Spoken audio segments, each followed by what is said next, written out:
Hello, my dear students. I welcome you all in this class assignment number 8.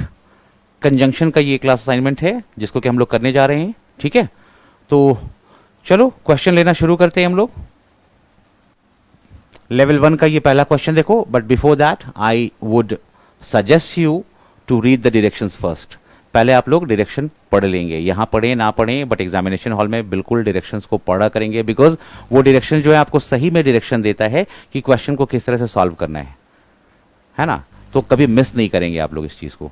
चलो पहला question लेते हैं हम लोग. This may be neither here or there but I have to say it. अब इस question को देखो, यहां पे क्या एरर है. सबसे बड़ी चीज जो आप लोग को दिख रही होगी, यहां पे देखो इस चीज को, है ना. यहां पे नाइदर का यूज है और हम लोग को पता है, एक चीज जानते हो तुम लोग इस चीज के बारे में, कोरिलेटिव कंजंक्शंस आप लोगों ने पढ़ा होगा, है ना. ये क्या होते हैं भाई, कोरिलेटिव कंजंक्शन क्या होते हैं. दे कम इन पेयर्स, है ना. ये पेयर्स में आते हैं, इनका पेयर होता है, और ये जो पेयर होता है ना वो एक दूसरे को कॉम्प्लीमेंट कर रहा होता है.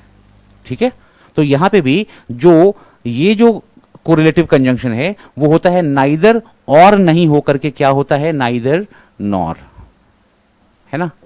क्या होना चाहिए यहां पे, नाइदर हियर नॉर देयर. ठीक है बच्चे, नाइदर हियर नॉर देयर. बस ये एरर था इसमें, मतलब सी पार्ट में आपके एरर था, इसको आप आंसर मार्क करेंगे. ठीक है बच्चे, ध्यान है ना, कोरिलेटिव कंजंक्शन. अब नेक्स्ट क्वेश्चन को देखते हैं. Second question is, such was his condition as everybody began to pity him. इस क्वेश्चन को देखो, यहां पे भी उसी कंजंक्शन का यूज किया गया है. देखो ये कंजंक्शन क्या है, सच एज, है ना. होता क्या है, हम लोग दो तरीके से इसको यूज करते हैं. देखो कैसे कैसे, सच दैट, और फिर एक और यूज कैसे होता है इसका, सच के साथ में एज. ठीक है, इस तरीके से हम लोग यूज करते हैं. अब यहां पे जो यूज किया गया है, सच और एज का यूज किया गया है, ये दिख रहा है आप लोगों को. जबकि स्थिति ये होती है कि अगर किसी चीज की अधिकता या तीव्रता बतानी हो, उसकी इंटेंसिटी बतानी हो, ठीक है, कितना कम है कितना ज्यादा है, किस तरह का कंडीशन है, कैसी डिग्री है उसकी, अगर इन चीजों के बारे में बात करना हो तो हम लोग सेंटेंस में जिस कंजंक्शन का यूज करते हैं वो कंजंक्शन होता है सच के साथ दैट. ठीक है, उस कंजंक्शन को हम लोग यूज करते हैं, सच और दैट वाले कंजंक्शन को यूज करते हैं. तो यहां पे जो सच एंड एज है, चूंकि यहां देखो इस कंडीशन के बारे में बात हो रही है ना, इसकी कंडीशन कुछ खराब है, मतलब अधिक तीव्रता की बात हो रही है कि भाई कैसा है उसका कंडीशन, है ना. इस सेंस में यूज कर रहे हैं हम लोग यहां पे. तो एज तो यूज होगा नहीं, क्या यूज होना चाहिए यहां पे, दैट का यूज होना चाहिए. तो यहां पे एरर मार्क करना अगर आपको है तो बी को मार्क करना है, ये आपका आंसर होगा, बी वाला पार्ट. अब ये सच एज को यूज कैसे करते हैं आप लोग, इस चीज को जानते हैं आप लोग, सच एज को कैसे यूज करते हैं. अगर इसमें इंटेंसिटी या अधिकता या तीव्रता नहीं बताई जा रही है, मतलब तीव्रता मतलब इंटेंसिटी या अधिकता नहीं बताई जा रही है, तो वैसे केसेस में हम लोग एज का यूज करते हैं. ठीक है, सच के साथ में एज का यूज करते हैं. इसके अलावा अगर, चूंकि यहां पे देखा है, चूंकि ये कंजंक्शन है बेटा, तो इस चीज को समझो कि यहां पे एक सेंटेंस है और इसके बाद में एज हो या दैट हो, यहां दिख रहा है, इसके बाद में भी एक दूसरा सेंटेंस है ना. देखो तो, everybody began to pity him. कई बार ऐसा होता है कि यहां पे जो यूज किया हुआ है वर्ड, उसके बाद में पूरा सेंटेंस ना होकर के कुछ वर्ड्स आते हैं, और अगर कुछ वर्ड्स आ रहे हैं तो वहां भी हम लोग फिर दैट का यूज नहीं करके एज का यूज करते हैं, मतलब एज का यूज करते हैं. ठीक है, तो आपने समझ लिया सच दैट को कैसे यूज करते हैं और सच एज को कैसे यूज करते हैं, समझ में आया. अब सपोज करो मैंने बोला I have bought such a pen as yours. I have, मैं कहीं लिख दूं यहां पे, हाँ यहां लिखता हूं मैं, देखो, I have bought such a pen, और यहां पे मैंने सिर्फ लिखा है एज के बाद लिखा है योर्स, सिर्फ एक वर्ड आया है ना. तो यहां पे देखा आपने, यहां पे एज का यूज करेंगे हम, यहां पे दैट का यूज नहीं करेंगे.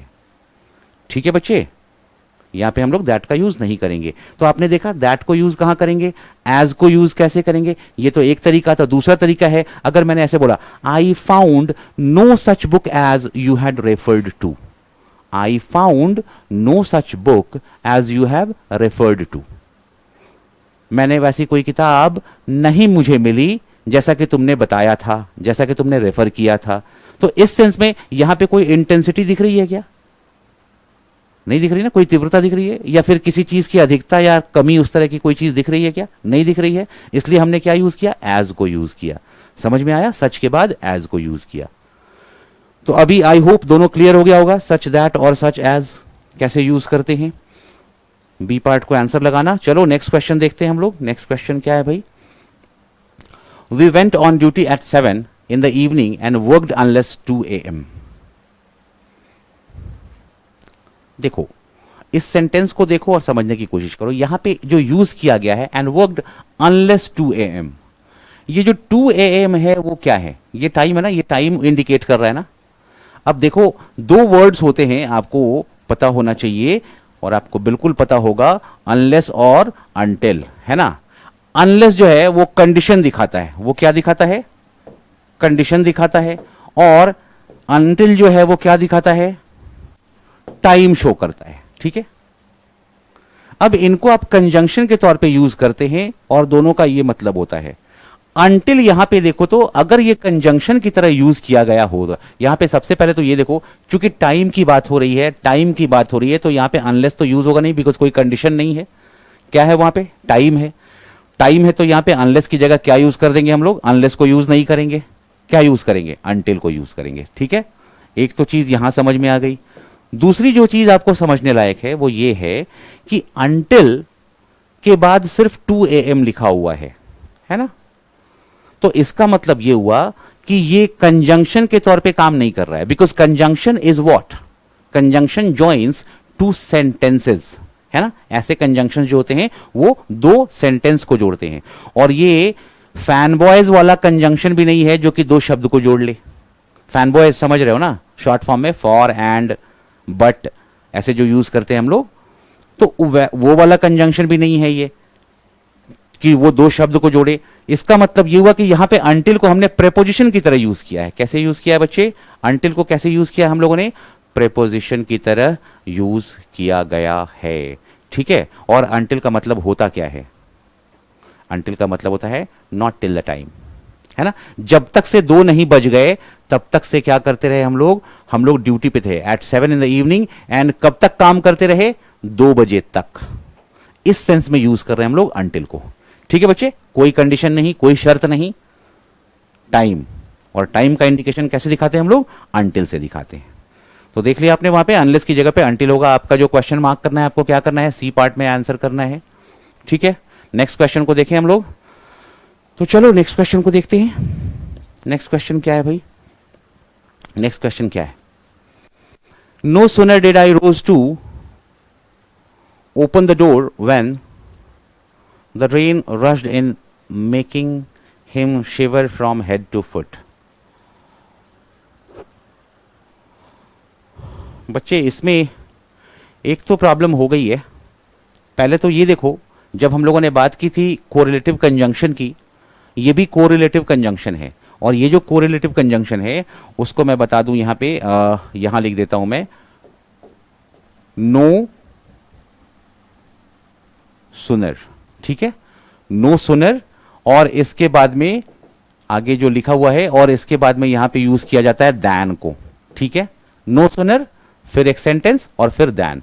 बेसिकली ये यूज किस लिए होते हैं, इसमें ये दिखाया जाता है कि एक घटना हुई और उसके तुरंत ही बाद दूसरी घटना भी हो गई। एक इवेंट और उसके बाद दूसरा इवेंट। ठीक है, एकदम तुरंत से उसका दूसरा इवेंट हो गया। तो जो पहला इवेंट, जो पहले हुआ इवेंट जो है, उसको हम लोग कहां रखते हैं, नो सूनर के साथ रखते हैं, और दैन के बाद में जो दूसरा इवेंट होता है उसको रखते हैं। तो ये तो क्लियर है। ठीक है, ये क्लियर है। इसके बाद भी ये भी ध्यान रखना कि दैन के बाद वाला जो सेंटेंस होता है उसको हम लोग हमेशा पास्ट इंडेफिनिट में रखते हैं। ठीक है, उसको कहां रखते हैं, पास्ट इंडेफिनिट में रखते हैं। ये दूसरी बात आपको ध्यान में रखनी है। तीसरी बात जो मैं बता रहा था, यहां पे एक छोटा सा कहीं टाइपोग्राफिकल एरर है, बिकॉज यहां डिड भी यूज किया हुआ है और यहां वर्ब के सेकंड फॉर्म को भी यूज किया हुआ है। ठीक है, तो ये this must have been a typographical error, ये टाइपिंग मिस्टेक है। तो यहां पे राइज होगा, रोज नहीं होगा। ठीक है बच्चे, यहां पे राइज हो जाएगा। तो ये एरर पार्ट में मत इसको आप काउंट कीजिएगा, ये टाइपोग्राफिकल एरर है। टाइप के दौरान हुई गलतियां हैं, ये छोटी छोटी हो जाती हैं, उसी में से एक गलती ये भी है।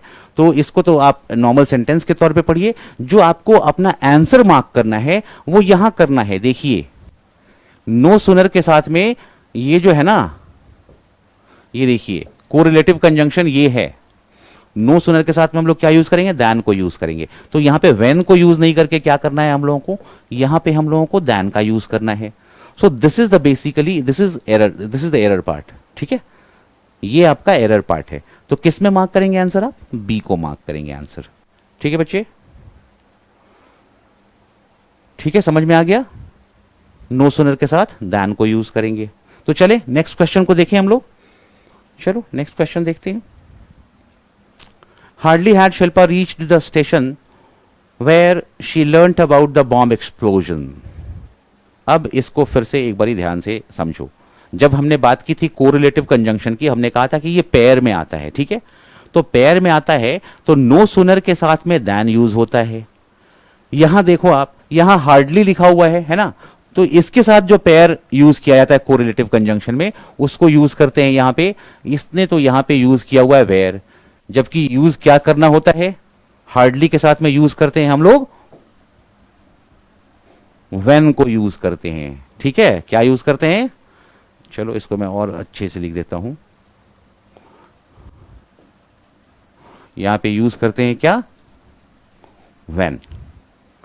ठीक है बच्चे, एक और भी कोरिलेटिव कंजंक्शन इस तरह का होता है, हार्डली के सेंस में ही उसको यूज किया जाता है, और वो होता है स्कैर्सली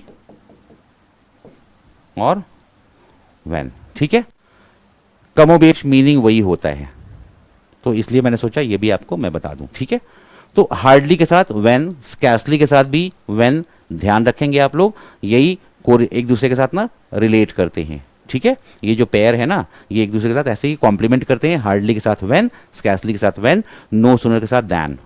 ठीक है बच्चे, तो देखा आपने किस पार्ट में एरर आपको मार्क करना है, बी पार्ट में एरर मार्क करना है। चलिए नेक्स्ट क्वेश्चन देखें। नेक्स्ट क्वेश्चन देखते हैं, छठा नंबर। No sooner did the minister begin speaking, some workers of the opposition started shouting. अब एक चीज देखो, एक सेंटेंस कहां है, यहां से लेकर के यहां तक है ना, ये सेंटेंस दिख रहा है, और दूसरा सेंटेंस कहां से शुरू हुआ है, ये देखो यहां से शुरू हुआ है, some workers of the opposition started shouting. ठीक है, इन दोनों सेंटेंसेस को जोड़ने के लिए मैंने बताया था ना कि इस केस में क्या होता है, नो सुनर दैन के साथ में क्या होता है, एक इवेंट पहले होता है और उसके तुरंत बाद दूसरा इवेंट होता है ना। क्या होता है, उसके तुरंत बाद दूसरा इवेंट होता है। तो हम लोग यूज कैसे करते हैं, नो सुनर के साथ में हम लोग पहले इवेंट को लिखते हैं, और दूसरे इवेंट को लिखने के पहले, उसके पहले हम लोग क्या यूज करते हैं, दैन का यूज करते हैं। तो यहां पे इस पोर्शन में, इस जगह पे दैन को यूज करना है। ठीक है, सम के पहले दैन को यूज करेंगे, फिर यह सेंटेंस बिल्कुल करेक्ट हो जाएगा। ठीक है बच्चे, आपने देख लिया, दैन के बाद मैंने बताया था कि पास्ट इंडेफिनिट यूज किया जाता है। सेकंड वाला जो सेंटेंस होता है, जो सेकंड ऑकरेंस वाला सेंटेंस है, जिसमें सेकंड इवेंट हो रहा है या हुआ, तो उस केस में हमेशा हम लोग यहां पे पास्ट इंडेफिनिट टेंस को यूज करते हैं। ठीक है, तो और सारी चीजें कॉम्प्लाई कर रही हैं, यहां पे कोई प्रॉब्लम नहीं है। यहां पे प्रॉब्लम था दैन का, तो आपको बी पार्ट में अपना आंसर मार्क करना है। ठीक है ना बच्चे, बी पार्ट में आपको अपना आंसर मार्क करना है। चलो तो नेक्स्ट क्वेश्चन देखते हैं अब हम लोग, सातवां नंबर। The signal could mean nothing other but a halt to the advance. अब इसका मतलब बताने की कोशिश करो, क्या है इसका मतलब। देखो बच्चे, कह क्या रहा है ना, वो जो सिग्नल है ना, और कुछ नहीं बल्कि क्या मीन कर रहा है, इसका मतलब क्या हुआ, इसका मतलब हुआ a halt to the advance. समझ गए, जो आगे बढ़ने की प्रक्रिया है ना, उसमें रोक लगाने, वही उसका काम है। सिग्नल का और कोई मतलब नहीं निकल रहा है। तो जब ऐसे सेंस को यूज करते हैं, तो उसके लिए जो एक्सप्रेशन यूज होता है, नथिंग अदर देन यूज होता है, ठीक है। यहां पे नथिंग अदर तो लिखा हुआ है, बट उसके बाद यहां पे क्या लिखा हुआ है, बट लिखा हुआ है। बट को क्या करेंगे हम लोग, देन में बदल देंगे, नथिंग अदर देन, ठीक है। बेसिकली मैं यहां पे पूरा एक्सप्रेशन ही लिख दे रहा हूं, नथिंग अदर देन, ठीक है, nothing other than a halt to the advance, ठीक है बच्चे, समझ में आया क्या। इसका मतलब ये होता है कि it's a course of action और डिसीजन या कोई भी डिस्क्रिप्शन, और इसको एम्फेसाइज किया जाता है कि भैया this is the only option, this could be the only option. इस सेंस में इसको एम्फेसाइज करने के लिए हम लोग कैसे यूज करते हैं, इस एक्सप्रेशन को यूज करते हैं, नथिंग अदर देन, ठीक है, ठीक है। तो देखिए नेक्स्ट क्वेश्चन को, इसमें कौन सा एरर मार्क करना है आपको, कहां पे, ये बट कहां पे है, सी के पार्ट में है ना, सी में है, तो आपको सी आंसर मार्क करना है, बट की जगह पे देन को यूज करना है, ठीक है बच्चे। नेक्स्ट क्वेश्चन को देखते हैं अब हम लोग। नेक्स्ट क्वेश्चन लेते हैं 8वां number. The reason we are late is because that our car broke down.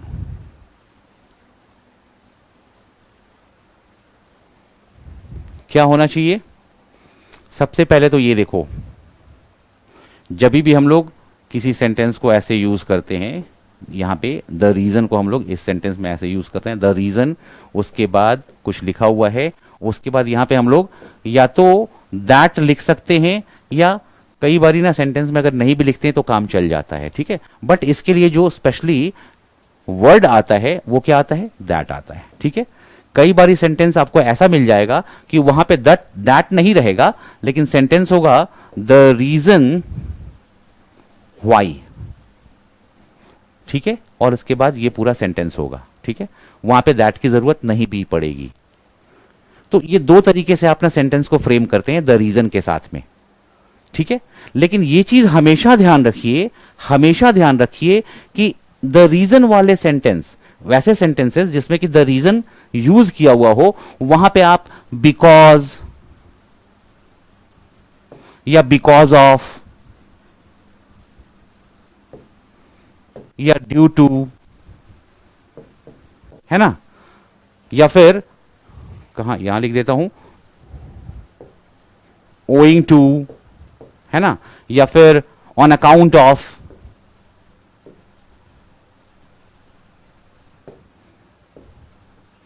On account of, ऐसे वर्ड्स को owing to, on account of, because, because of, due to, इस तरह के वर्ड्स कभी भी उन सेंटेंसेस में यूज नहीं किए जा सकते हैं जिसमें कि द रीजन लिखा हुआ हो, जिस सेंटेंस के अंदर में ये वाला वर्ड आ रहा हो, इस तरह के जो एक्सप्रेशन आ रहे हो, ठीक है। तो एक चीज तो समझ में आ गया कि यहां पे क्या होगा, बिकॉज तो बिल्कुल नहीं होगा, देखा आपने, इन चीजों को तो हमने निकाल दिया है, ये नहीं हो सकते हैं, बिकॉज तो चला गया, ये तो होना ही नहीं था इस सेंटेंस में। अब देखना ये है द रीजन के साथ में दैट, यहां पे ये देखो द रीजन के साथ में हमने दैट यूज कर सकते हैं, और ये सेंटेंस ही होगा, the reason we are late is that our car broke down. ये रीजन क्या था कि हमारा कार जो था वो, हमारी कार जो थी वो क्या हो गई थी, वो ब्रेक डाउन हो गया था उसका, है ना, खराब हो गई थी, चलने की स्थिति में नहीं थी, ठीक है। तो देखा आपने यहां पे किस पार्ट में एरर मार्क करना है हमको, बी पार्ट में, बी पार्ट ही आपका आंसर होगा, ठीक है ना बच्चे। बढ़े नेक्स्ट क्वेश्चन की तरफ, चलो नेक्स्ट क्वेश्चन देखते हैं अब हम लोग। Be careful lest you may fall and hurt yourself. इस वर्ड को देखो, मतलब इस सेंटेंस को देखो और समझने की कोशिश करो। एक चीज तो ध्यान दो, यहां पे आपको ये वर्ड दिख रहा है लेस्ट,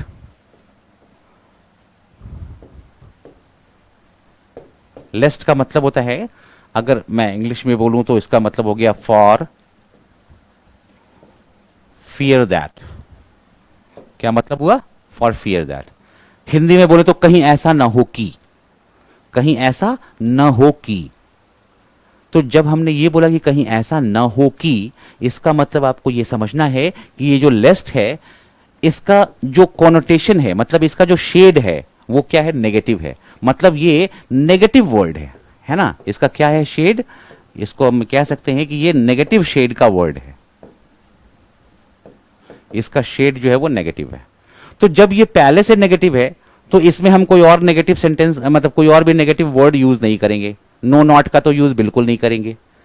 तो एक चीज ये ध्यान रखना है, हालांकि इसमें यूज नहीं हुआ है, ठीक है, बट आपको ये ध्यान रखना है कि लेस्ट वाले सेंटेंस के साथ में, जिस सेंटेंस के अंदर में भी लेस्ट लिखा हुआ है, चूंकि लेस्ट का सेंस ही नेगेटिव होता है, उसका शेड नेगेटिव होता है, उसमें हम लोग नो और नॉट को यूज नहीं करते हैं, ठीक है, ये ध्यान रखेंगे, इसको यूज नहीं करते हैं, पहली चीज।